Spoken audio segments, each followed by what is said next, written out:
Boleh? Boleh. Okay, yang lain? Bila dapat jawapan?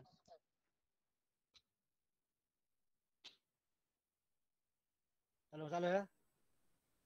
Jawapannya ialah 14.33 saat.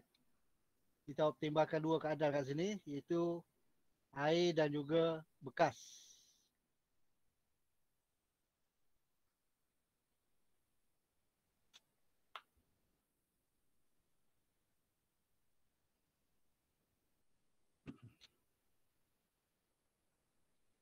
Dan hari ini kita akan lihat tajuk baru, subtopik baru, iaitu muatan haba tentu.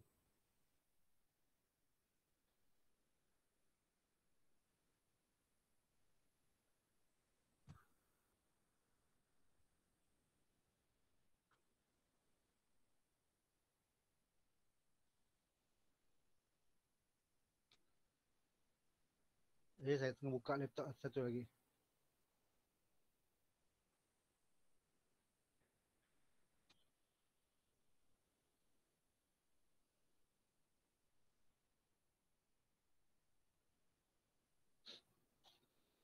Saya nak mula dia buat hal pula.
Okay, nampak ya?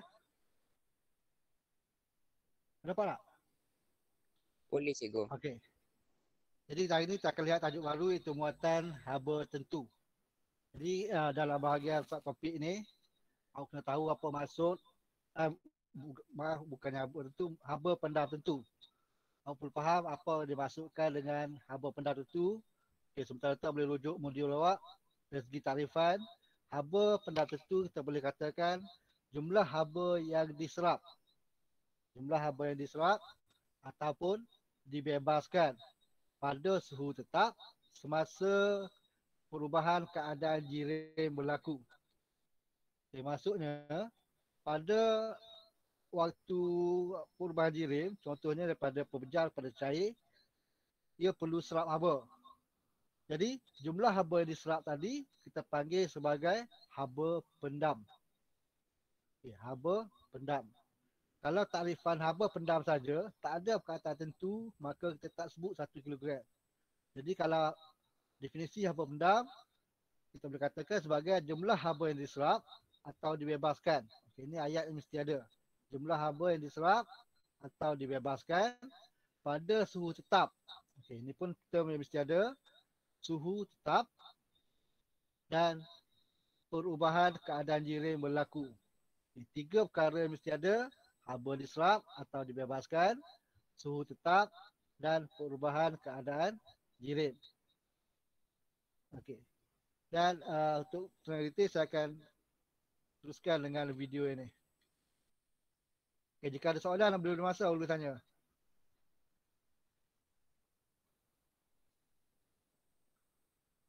Tak dengar?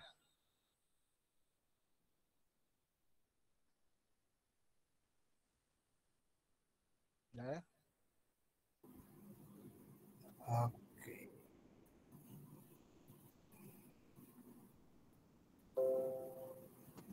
Telah lukiskan. Baik, jadi situasinya adalah pada mulanya kita ada satu bikar yang dipenuhi dengan ais. Okey, kita ambil contoh, sebagai contoh ais ni sekarang ni dia berada pada suhu negatif 14 darjah Celsius. Okey, sebagai contoh. Jadi Okey. Saya kata tadi haba diserap bila berlaku perubahan suhu. Pada tetap perubahan jirim. Okey, contoh kat sini air, bila air kemudian dia berubah menjadi ais dan air. Okey. Bila ais cair, pada waktu ini berlaku perubahan jirim. Dan pada waktu ini bila berlaku perubahan jirim, suhu adalah tetap. Jadi haba yang diserap itu kita panggil sebagai haba pendam. kita panaskan dengan haba, kita panaskan dia sehinggalah suhu dia meningkat. Okey, kita nak panaskan dia supaya dia menjadi air. Jadi selepas kita panaskan, selepas beberapa ketika, haba akan diserap oleh ais dan dia akan menjadi air. Kita tahu dia akan jadi air. Tetapi sebelum dia jadi air, dia perlu lebur dahulu. Okey, melalui takat lebur. Kita panggil dia takat lebur ais. Berapa takat lebur ais? Kita semua sudah tahu takat lebur ais adalah 0 darjah Celsius. Jadi maksudnya pada suhu 0 darjah Celsius, apa yang akan berlaku adalah ais ni dia akan cair. Ais ni dia akan cair menjadi air. Ais ni daripada pepejal dia akan menjadi cair. Okey, jadi seterusnya adalah kita tahu pada kedudukan haba ni, kita dah lihat pada video yang sebelum ni, apa yang berlaku adalah haba yang dipindahkan ini kita dapat rumuskan dia dengan rumus Q sama dengan MC theta. Yang ini kita dah lihat pada video sebelum ni berkaitan dengan muatan haba tentu. Sekarang ni lepas kita panaskan ni, lepas kita masukkan haba ini, dia akan suhu dia akan meningkat, dan apabila dia jadi ais tambah air ni, ada suatu perkara yang menarik yang berlaku. Bila dia sedang melebur ni, dia sedang melebur pada 0 darjah Celsius, apa yang kita akan dapati adalah satu benda yang menarik, iaitu walaupun kita panaskan dengan lama, ais ni selagi mana ais masih ada, suhu bagi ais tersebut akan kekal kosong. Dia akan kekal kosong walaupun kita panaskan dengan lama, berbanding dengan pada ketika dia hanya menjadi ais yang mana suhu dia akan terus meningkat, dia tak berhenti. Tetapi bila dia sampai 0 darjah, dia berhenti. Sampai bila dia akan kosong, sampailah keseluruhan ini dia menjadi air. Maksudnya semua ais tu dia akan lebur. Jadi lepas semua lebur, barulah suhu dia akan kembali meningkat dan kita akan dapat air yang suam. Contoh 14 darjah Celsius. Jadi kita tahu daripada di bahagian ini, selepas dia dah menjadi air semua, haba dia akan jadi Q sama dengan MC theta balik. Jadi pada bahagian ini, yang mana keadaan yang menarik iaitu suhu dia tidak naik. Keadaan ini kita panggil dia, walaupun haba dibekalkan, haba ini kita panggil sebagai haba, tajuk kita hari ini iaitu haba pendam tentu. haba pendam tentu. Okey. Jadi apa maksud haba pendam tentu? Secara definisinya apa maksud haba pendam tentu? Okey. Jadi cikgu berikan definisi dia. It is box. Kita dah besar pula. Okey. Jadi kita tengok pada haba ini. Cikgu guna yang bawah ni. Okey. Kita tengok pada definisi dia, cikgu dah tuliskan siap-siap. Haba pendam tentu suatu bahan ialah tenaga haba yang diperlukan untuk menukarkan apa? 1 kilogram bahan. Okey, haba pendam tentu untuk satu bahan. Contoh kita tengok tadi adalah ais. Kita tengok tadi adalah ais. Jadi haba pendam tentu adalah tenaga haba Q. Q dia akan lain sikit. Kita akan tengok tadi. Q tenaga haba yang diperlukan untuk menukarkan 1 kilogram bahan, ini dalam jisim bahan tu, okay, dalam kes kita tadi adalah ais, daripada satu keadaan fizik. Maksud keadaan fizik ni ada 3 yang kita dah tahu, iaitu yang pertama pepejal, macam tadi ais adalah pepejal, dia cair, ini keadaan fizikal yang kedua, dan yang ketiga adalah gas. Gas pun kita akan belajar nanti. Daripada satu keadaan fizik ke satu keadaan fizik yang lain. Okey, maksudnya macam contoh yang kita dah tengok pada atas ni, daripada kalau kita tengok yang ini adalah pepejal, diubah daripada keadaan fizik pepejal menjadi apa pada sini ni serabut dah. Okey, menjadi cecair. Di sini adalah cecair. Itu yang dimaksudkan oleh perubahan keadaan fizik. Okey, lagi apa lagi? Keadaan fizik yang lain tanpa perubahan suhu. Ini pun penting, tanpa perubahan suhu, kerana kita tengok dia akan kekal pada 0 darjah Celsius sehingga bila? Sehingga semua ais tersebut telah lebur. Jadi secara asasnya inilah konsep berkenaan dengan haba pendam tentu. Okay, cikgu nak tambah sikit lagi berkaitan dengan kita punya graf, bagaimana kita dapat kita nak lakarkan satu graf. Okay. Graf yang berkaitan dengan haba ni lah. Jadi contoh kita ada satu graf haba suhu. Kita ada suhu lawan dengan masa. Kita tengok macam mana kita nak terangkan suhu bagi ais untuk situasi di atas ini. Okay. Jadi suhu asalnya negatif 14 darjah Celsius. Okey, negatif 14 darjah Celsius. 14 darjah Celsius masa dalam saat. Okey. Jadi waktu dia negatif 14 kita baru nak mulakan kita nak panaskan dia. Jadi apa yang berlaku adalah suhu akan meningkat sampailah 0 darjah Celsius. Sampai 0 darjah Celsius kita tengok apa yang berlaku adalah dia akan kekal dalam keadaan fizikal. Okay. Yang mana dekat sini dia sedang cuba untuk mengubah keadaan fizikal daripada pepejal menjadi ais. Dan dekat keadaan sini juga yang apa yang berlaku adalah dia akan memutuskan apa? Memutuskan sesuatu, memutuskan hubungan. Dia bukan hubungan suami isteri ke friend boyfriend ke, tetapi memutuskan hubungan antara ikatan molekul. Ikatan molekul. Ini putus yang bagus ni. Okay, yang mana dia memutuskan hubungan antara ikatan molekul dalam ais tu. Kita tahu bahawa pepejal dia punya susunan dia adalah rapat.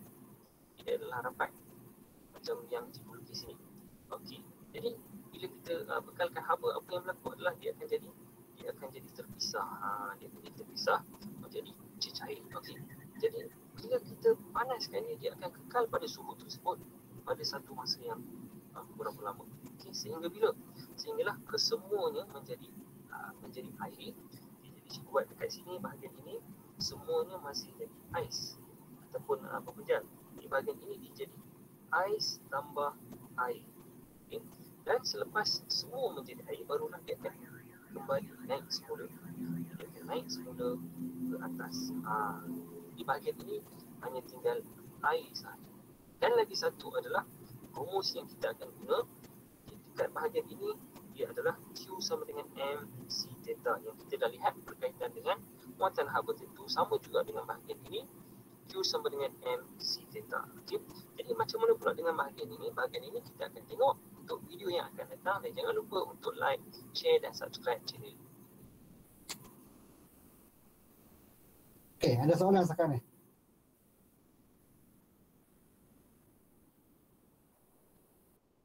Tak ada.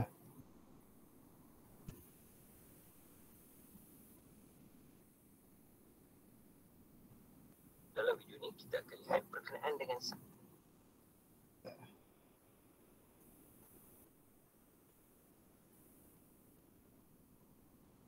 dalam video ini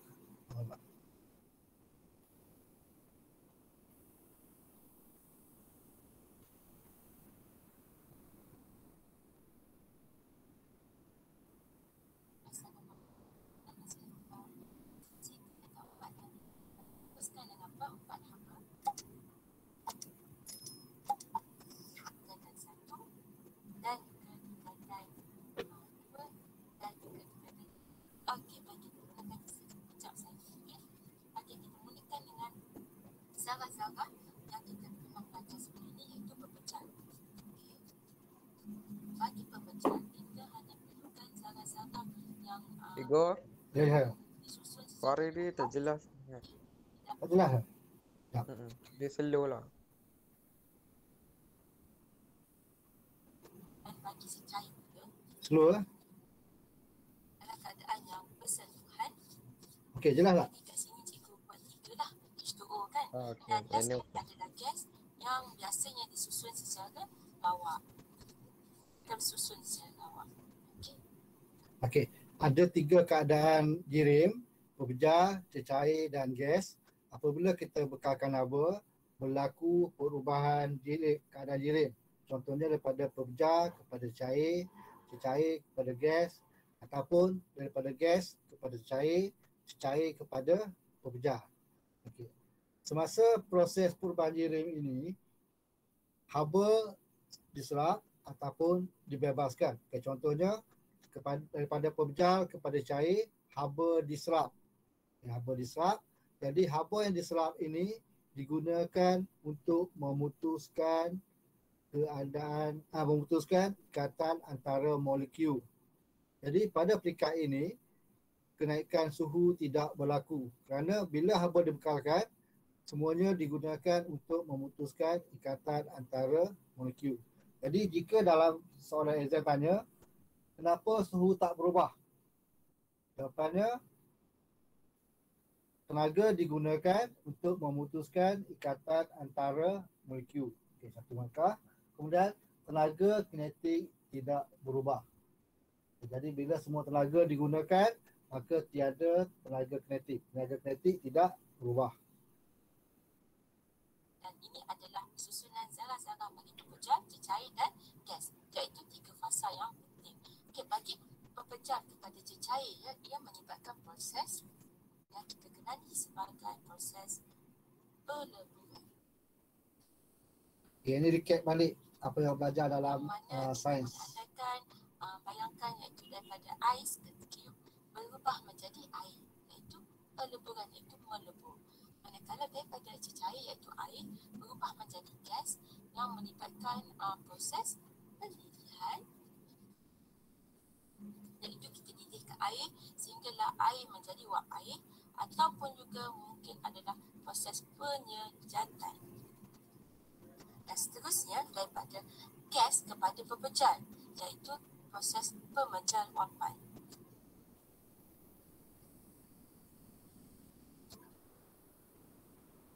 Baik, bagi ketiga-tiga proses ini, ianya boleh patah balik, iaitu contohnya daripada pepejal kepada gas, juga kita sebut sebagai pemejal wapan.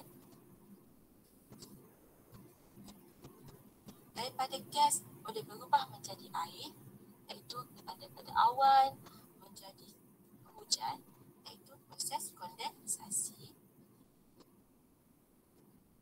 Dan last sekali daripada air berubah menjadi pepejal, iaitu contohnya air menjadi ais, iaitu proses pembekuan. Okay, ini proses-proses yang berlaku apabila perubahan jirim berlaku. Ini melibatkan penyerapan ataupun pembebasan haba. Okey, jadi kalau kita lihat kita ulang balik daripada pepejal ais kepada cecair, ianya melibatkan proses yang kita boleh anggap sebagai proses yang panas, iaitu bagaimana daripada seketut ais boleh melebur. Jadi kalau proses itu melibatkan pemanasan, jadi haba perlulah diserap. Jadi haba perlu diserap. Daripada ais boleh berubah menjadi air. Anda boleh bayangkan daripada cube ais boleh melebur dan menjadi air. Ini melibatkan proses itu, melibatkan haba, memerlukan haba, perlukan kepanasan, jadi haba diserap masuk. Okey, ini kita sebut sebagai haba diserap. Okay, manakala daripada cecair, air berubah menjadi pepejal, iaitu menjadi ais. Jadi kita perlukan pembekuan, yang mana proses itu lebih sejuk, memerlukan proses yang sejuk. Jadi dia tidak memerlukan haba, jadi haba dibebaskan keluar. Jadi ini disebut sebagai haba dibebaskan. cecair kepada gas, iaitu proses pendidihan dan pengecatan. Cecair ini bayangkan air berubah menjadi steam, dan proses ini memang panas, iaitu pendidihan maksudnya kita perlukan api ataupun haba untuk memanaskan dan mendidihkan air, jadi haba diserap masuk. Jadi ini kita sebut sebagai haba diserap. Okey, berbeza dengan gas menjadi cecair. Contohnya gas iaitu awan, iaitu wap air. Awan berubah menjadi cecair, iaitu hujan. So awan kepada hujan ianya lebih sejuk. Jadi proses itu tidak memerlukan haba, jadi haba dibebaskan, iaitu proses kondensasi. Okey. Seterusnya daripada gas, iaitu daripada awan berubah menjadi pepejan. Contohnya awan menjadi salji, snow. Dan proses itu memang sejuk, jadi tidak memerlukan haba. Bila tidak memerlukan haba, jadi haba dibebas. Okey, kita tidak memerlukan haba proses sejuk, bebaskan haba, keluarkan haba. Manakala daripada pepejan, contoh bagi pepejan menjadi gas, contohnya itu proses penjawapan ni ya. Contohnya ialah aiskrim, yang biasa kalau kita pegang aiskrim dekat tempat yang panas, cahaya matahari yang terbit, jadi kita boleh nampak dekat permukaan aiskrim tu ada macam berasap-asap. Jadi daripada pepejan, iaitu aiskrim berubah menjadi wap air terus. Itu proses penjawapan dan ianya memerlukan haba yang tinggi. Jadi haba perlu diserap masuk. Okay? Jadi haba diserap. Jadi kita dapat lihat yang tengok kalau proses itu yang kita kenali sebagai proses yang panas, jadi haba diperlukan, jadi haba diserap masuk. Manakala kalau proses itu kita kenali sebagai proses yang sejuk, jadi dia tidak memerlukan haba, jadi haba dibebaskan keluar. Okey, itu adalah proses penyerapan dan konsep penyerapan dan pembebasan haba. Okey, baiklah, jadi hari ini kita akan teruskan dengan haba pendam. Okey, kenapa kita panggil dia sebagai haba pendam? Ini kerana haba itu kita tidak dapat lihat dengan jelas ya, bagaimana dia boleh meningkatkan suhu. Jadi ianya kita kenali dia sebagai haba pendam kerana terpendam, kita tak nampak, dia tersembunyi. Okey, jadi sebenarnya haba pendam ini adalah haba yang mungkin diserap ataupun mungkin dibebaskan semasa perubahan fasa, iaitu daripada fasa pepejan boleh berubah menjadi fasa cecair, ataupun daripada cecair berubah menjadi fasa gas. Okey, so sama ada haba diserap ataupun dibebaskan seperti mana yang telah kita bincang tadi lah, berubah fasa, jadi mungkin diserap ataupun mungkin juga dibebaskan bergantung kepada proses-proses yang kita dah sebutkan tadi. Okey, tetapi bagi haba pendam ini tanpa melibatkan perubahan suhu. Maksudnya suhu tidak berubah. Ini adalah haba pendam. Okey, tadi saya kata tanpa perubahan keadaan jirim. Okay, perubahan keadaan jirim, awak juga boleh gunakan ayat lain, iaitu perubahan fasa. Okay, jadi awak boleh rujuk dalam modul muka surat Surat 92. Betul kan? Surat 92. Okey. Jumlah haba yang diserap atau yang dibebaskan pada suhu tetap semasa perubahan keadaan jirim. Okay. Perubahan keadaan jirim, awak boleh gantikan ayat lain, iaitu perubahan fasa. Okay. Ini antara ayat yang mesti ada: haba diserap, dibebaskan, perubahan jirim ataupun perubahan fasa, kemudian tanpa perubahan suhu. Fasa berubah tetapi suhu tidak berubah.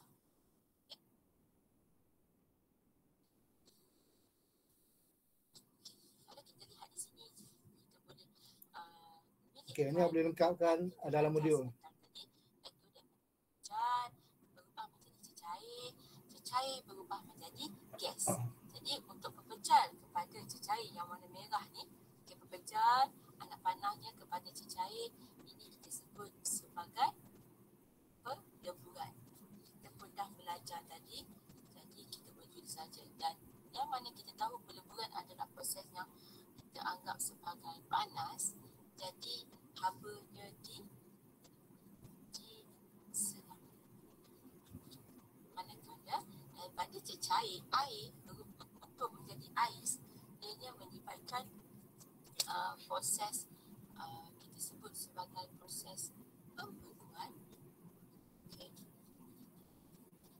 Yang mana untuk proses pembekuan ini sejuk, jadi haba kita tak perlu ke haba, jadi haba dibebaskan. Okay, seterusnya ialah daripada cecair kepada gas, iaitu daripada air menjadi steam. Okay, ini melibatkan proses pendidih. Ada dua ya, pendidih ataupun penyejatan, dua-dua boleh. Sama je, cuma yang bezakan pendidihan ianya lebih cepat, kadarnya lebih cepat, tetapi penyejatan lebih lambat kerana dia perlu ambil masa yang lebih panjang. Jadi tapi kedua-duanya menyerap haba. Proses ini, proses yang panas. Okey. Dan seterusnya bagi gas kepada cecair, iaitu daripada awan berubah menjadi air hujan. Okey, ini adalah proses kondensasi. Okey, dan ini melibatkan haba dibebaskan. Kita tak perlukan haba. Okey, mudah saja. Ini adalah haba pendam. Yang mana proses perubahan fasa berlaku, haba mungkin diserap ataupun dibebaskan, tetapi tanpa perubahan suhu. This is the keyword lah. Okey. Okey, ini ialah lengkung pemanasan yang mana terdiri daripada graf, iaitu suhu dalam unit darjah Celsius dan masa dalam unit saat. Dan kita boleh lihat di sini ya, ini adalah molekul-molekul zarah-zarah air, yang mana di sini adalah takat lebuhnya. Takat lebuh bagi air kita tahu iaitu sebanyak 0 darjah Celsius. Jadi ini adalah 0 darjah Celsius, dan ini bagi takat didih air ialah 100 darjah Celsius. Takat didih. Okay, kita lihat satu persatu. Sekarang ni cikgu nak labelkan dengan pen warna merah ya. Kita boleh labelkan ini sebagai A, ini B, C, D, E dan F. Setiap titik ini.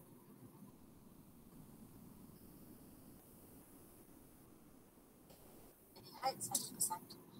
Di kawasan A dan B ini ya, kalau kita lihat di bawah takat lebuh, jadi air wujud dalam fasa berpejal, yang mana susunan zarahnya adalah babat dan pergerakan zarah juga adalah terhad, iaitu bergetar.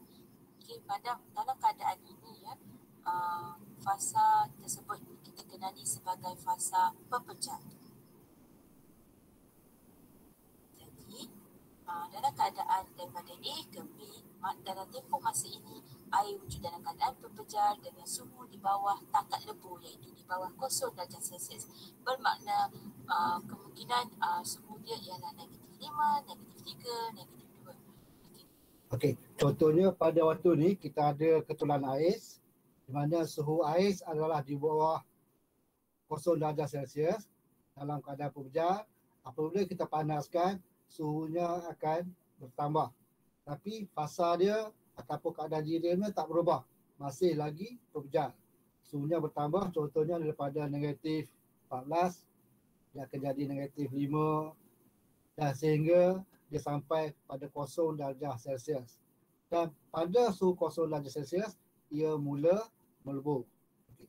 Jadi kalau lihat pada graf ni, pada peringkat A ke B, fasanya ataupun keadaan jirimnya masih lagi berpejal, dan tenaga haba yang diserap pada peringkat ini digunakan untuk meningkatkan tenaga kinetik. Meningkatkan tenaga kinetik molekul-molekul, jadi suhu pada peringkat ini semakin bertambah. Ingat ya, peningkatan suhu ada kaitan dengan tenaga kinetik. Bila suhu bertambah, tenaga kinetik bertambah. Jadi saya nak lukiskan di sini bagaimanakah keadaan air dalam fasa berpejal. Kita boleh bayangkan ianya berbentuk cube-cube ais yang kita sering lihat ya. Okay, ini adalah molekul air dalam keadaan berpecah. masih lagi keras. Okey. Ini adalah ais berpejar bagi fasa A ke B. Kita lihat pula daripada B ke C. Dalam keadaan ini anda boleh lihat bahawa molekul-molekul air ini sudah pun ada yang telah terputus dan tetapi masih ada lagi yang masih bersentuhan. Ini bermaksud ada sebahagian ais yang masih kekal dalam bentuk pekerjaan yang masih lagi rapat kedudukannya, tetapi ada yang telah pun mencair dan menjadi air. Jadi dalam keadaan ini wujud dua fasa, iaitu daripada B ke C ni ya, wujud dalam keadaan fasa pepejar iaitu masih lagi ais, dan juga ada fasa cecair. Jadi dalam keadaan ini ais tidak mencair sepenuhnya. Ada yang berpejar, ada dalam bentuk cecair. Okey, pada fasa BC, pada waktu ini haba yang dibekalkan digunakan untuk memutuskan ikatan antara molekul. Jadi apabila haba dibekalkan digunakan untuk memutuskan ikatan antara molekul, tenaga kinetik tidak berubah dan tiada berlaku kenaikan suhu. Okey, ingat ya? Tiada perubahan tenaga kinetik, tiada kenaikan suhu. Jadi pada peringkat ini terdapat dua fasa ataupun dua keadaan jirim, iaitu pepejar dan cecair. Berbeza apabila daripada C ke D. Dalam keadaan ini kita dapat lihat jarak susunan zarah adalah semakin menjauhi satu sama lain dan tetapi masih lagi bersentuhan. Okay. Jadi dalam keadaan ini apabila melepasi takat lebur iaitu 0 darjah Celsius, jadi cecair tersebut ataupun bahan tersebut sepenuhnya dalam keadaan fasa cecair. Jadi ais tadi telah pun mencair sepenuhnya dalam fasa C ke D. Yang ini tadi. Okey, apabila sampai ke C, cecair air tadi telah mencair sepenuhnya. Jadi dalam fasa CD, dalam bahagian CD, fasa yang terlibat ialah cecair. Maksudnya air tadi telah cecair sepenuhnya dan haba yang dibekalkan tidak lagi digunakan untuk memutus ikatan sebab dia dah cair sepenuhnya. Jadi haba yang bekalkan tadi digunakan untuk meningkatkan tenaga kinetik. Meningkatkan tenaga kinetik molekul air. Jadi pada bahagian CD suhu akan bertambah. Saya ulang balik. Tenaga yang dibekalkan digunakan untuk meningkatkan tenaga kinetik, maka pada bahagian CD suhu bertambah. Adalah fasa B ke C. Baru menjadi air, separuh lagi masih menjadi ais. Okay. Terusnya kita terus tengok daripada fasa D ke E, yang mana kita boleh lihat semakin zarah-zarah ini semakin menjauhi satu sama lain. Jadi pada waktu ini ianya kita kenali